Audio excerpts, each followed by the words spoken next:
Hello and welcome to the South Florida Water Management District headquarters in West Palm Beach, Florida. I'm Matt Morrison, Bureau Chief of the Federal Policy and Coordination Bureau at the South Florida Water Management District, which means I'm here to implement the Comprehensive Everglades Restoration Program, including implementation of the Everglades Agricultural Reservoir Storage Project associated with Senate Bill 10. I am Akin Owosina. I'm Chief of the Hydrology and Hydraulics Bureau here at the South Florida Water Management District. I have a staff of scientists and engineers who are responsible for doing the analysis and the modeling to evaluate projects such as the project we'll be talking to you about today, SB10. We are here today, both Akin and I, with an update on the Everglades Agricultural Arid Storage Reservoir Project mandated by the Florida legislature and well underway here at Water Management District. Both Akin and I would like to take this opportunity to answer some new questions that have come in from the public about our current project planning effort.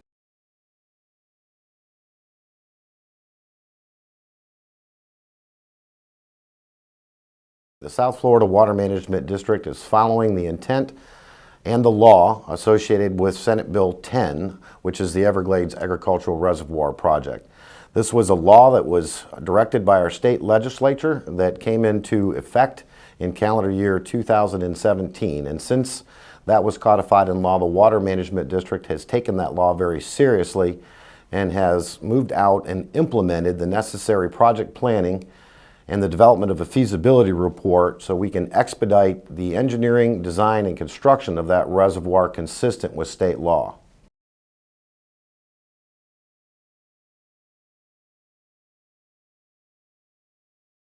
The law instructs the district to evaluate at a minimum 240,000 acre-feet of storage on what is known as the Talisman A2 parcel, along with any necessary water quality treatment features that would be required to meet state water quality standards. In addition to that, it also contemplates evaluating 360,000 acre-feet of storage and the necessary water quality treatment features on both the A1 and the A2 parcel, also known as the Talisman A1 and A2 parcel.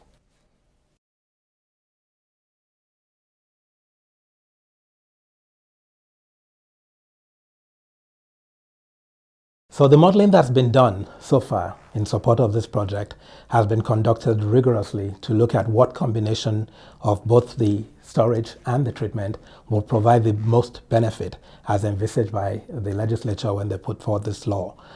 We've looked at the analysis to show the size of treatment that's required to treat the required volume that was provided in the language of the law, and we've looked at what kinds of preliminary benefits will be achieved in the reduction of flows to the estuary and with regards to additional flows into the remnant Everglades.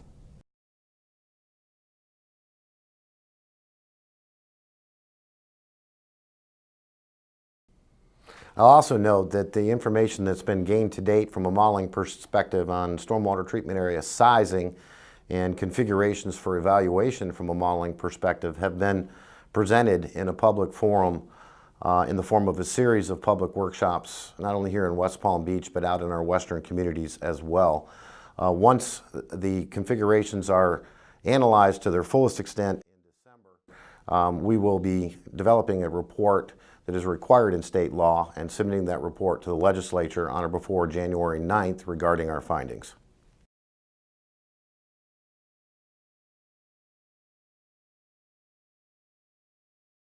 Well, the process that we're currently embarking on for the Everglades restoration project associated with storage and treatment south of the lake is very unique.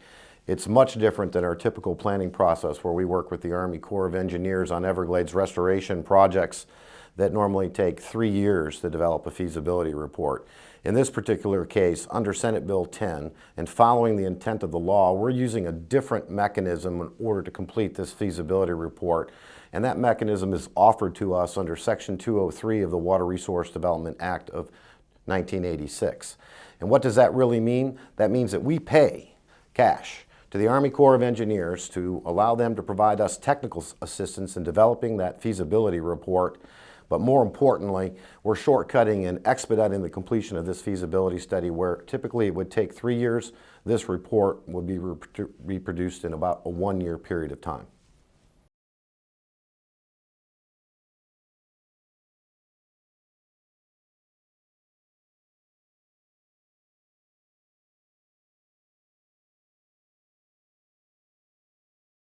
When we talk about artificial footprints, I think it's really important for people to go back and read Senate Bill 10. It's very, very specific on the footprint that is to be utilized for this particular planning effort.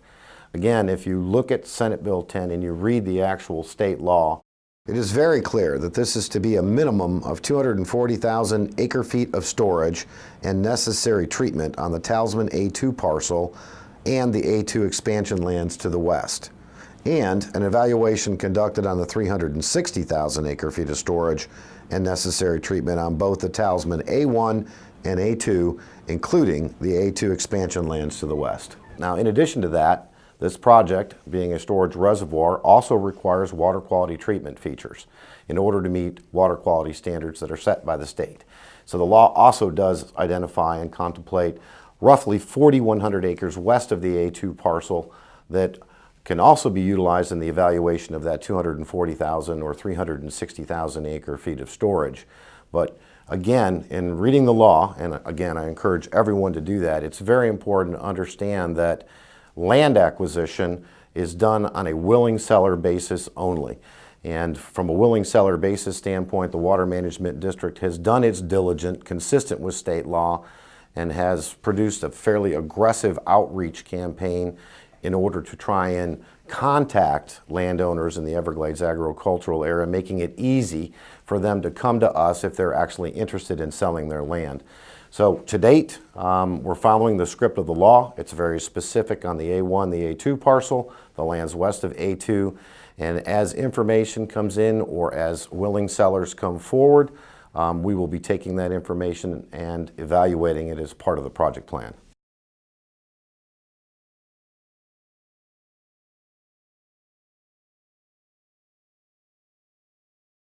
The state law identifies the lands on parcel A1, A2, and the lands to the west of A2 for this project planning. In addition to that, state law documents the fact that we need to evaluate 240,000 acre-feet and 360,000 acre-feet of storage. So within the project footprint that's identified in law, when you evaluate the necessary storage and treatment features for both a 240,000 acre-foot reservoir and a 360,000 acre-foot reservoir, it drives different or varying levee heights to actually hold that water within the reservoir.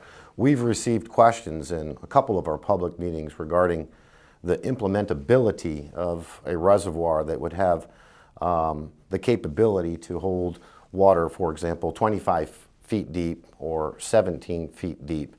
And as we go through the modeling and the evaluations and the different sizing of the STAs that are required, I think it's important to recognize that when we build these types of facilities, this is not the first time that we're doing this.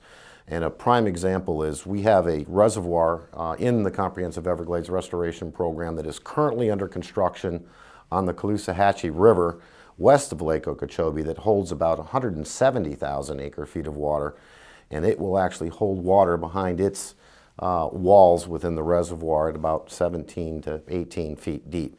So the type of work that we're doing consistent with Senate Bill 10 south of the lake with storage facilities is very consistent with what we're doing with other storage features in the Comprehensive Everglades Restoration Program.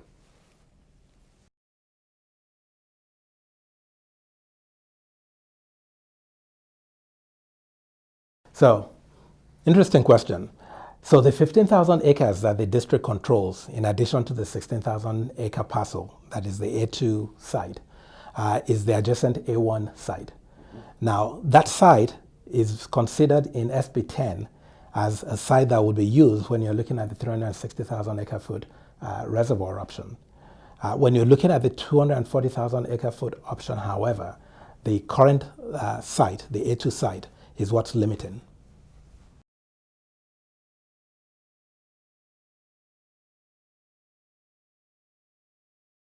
The South Florida Water Management District utilizes some of the most technically advanced modeling tools that are available in the industry. And one of those is identified in Senate Bill 10 state law, and that's what we call the DMSTA model.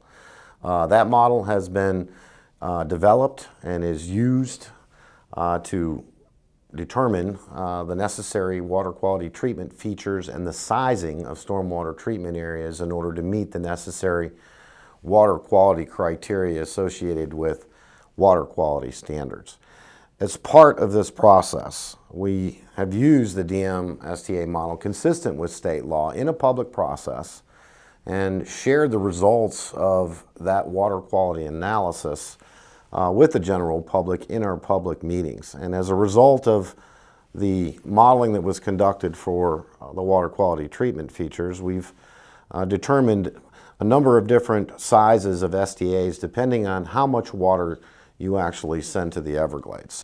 So I'll have to add something to that.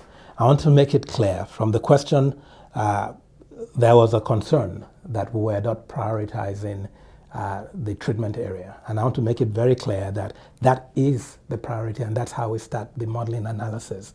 We use the DM-STA tool to determine how much stormwater treatment area is required for the volume mentioned under the law. So for a 240,000 acre foot reservoir option, we look at how much treatment is required, how much area in land is required to treat that volume. We back that number out of the total available site, and what is left after we have removed that acreage is then dedicated to the reservoir. So it does not matter how much site we have, the first thing we do is to size the correct amount of treatment. When we look at a 360,000 acre reservoir option, we do the same thing. We look at that volume, we look at how much land is required to treat that volume. We determine what that amount of land is, we extract that from the total available site, and then what is left is what can go towards the reservoir. So in both cases and in any of the analysis we do, the first thing we do is to make sure that we size the stormwater treatment adequately, and then we size the reservoir after.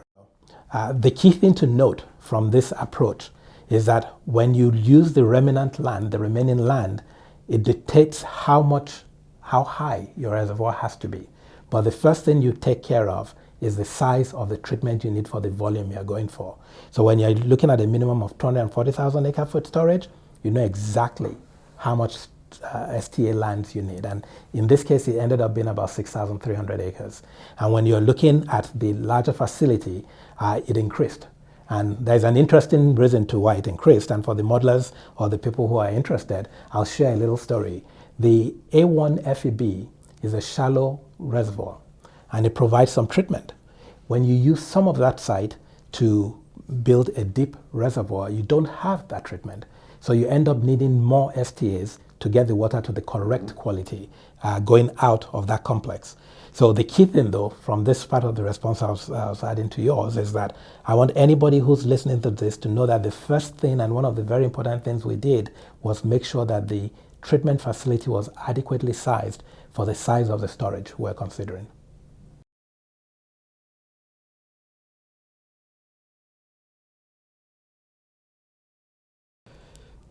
That's an interesting question, and you're right. This is very technical. If you live in the equations being solved and how complex the system is, this is a very complex issue that's been looked at. But we have staff who are very, very dedicated to making sure that all the information from the analysis is presented in a way that can be used by the public to understand what's going on. The one thing I would really advise whoever is very interested in getting a good understanding of this entire approach and the analysis to do is to come to these public meetings that we put together. In addition to those public meetings, we take the time after the meetings or before the meetings to explain to people in great details how the results from the models have been summarized in a way that makes it useful to anybody. And I assure you that it can be very useful, and it can really be easy to understand once you're able to get past the math that's involved in building the model. When you start looking at the tools we put together that shows the area of storage and the corresponding area of treatment, when you look at the size of the storage that will produce a particular amount of flow down into the STA and subsequently into the Everglades, and the reduction it will make to discharges to the estuary, it really is looking at simple numbers at that point. So my first and strongest advice will be stay engaged, come to the meetings, the public meetings we have. I have excellent staff that will take the time to explain all this technical stuff in a way that makes it clear and easy to understand. And they've summarized them in products that you can easily digest and you can use in communicating with your colleagues. So certainly the first thing I'd say is come to our meetings and then spend the time, talk to us. Talk to us after the meeting, we're available.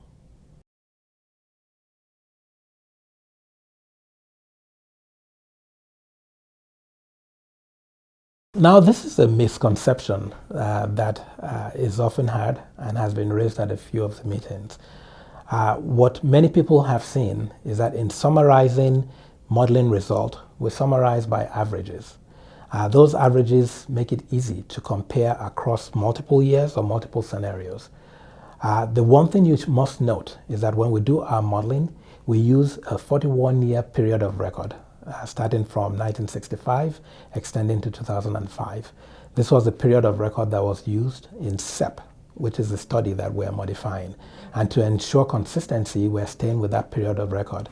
The interesting thing or the important thing to note about this period of record is that it includes wet periods, very wet years, very dry years, back-to-back wet years, back-to-back dry years, and it allows us to test any of the features that we're assessing under conditions that you would see today, under very wet conditions, under very dry conditions.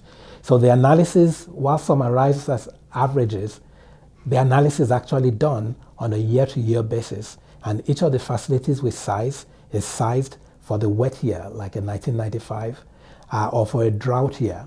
And so it either works or if it doesn't. We make sure that it's able to work under that wide range of hydraulic conditions that are observed.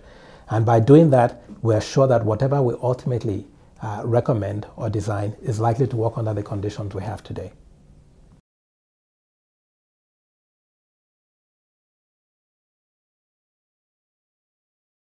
I also want to remind everybody that we have a great website that is updated on a regular basis relative to this project. It contains a plethora of information, including our modeling results, so you can always check in on our website to find the most recent dates for our public meetings, our upcoming meeting agendas, and it also allows you an opportunity to send us an email if you have questions. And I want to let folks know that we appreciate the questions that we've received to date. We keep a good log of those, and as we move forward and develop the project report for this particular project, we'll make sure that those questions are included and that they're answered before we submit our report to Congress next calendar year. To see our information on the website, go to www.sfwmd.gov/EAA Reservoir. Thank you.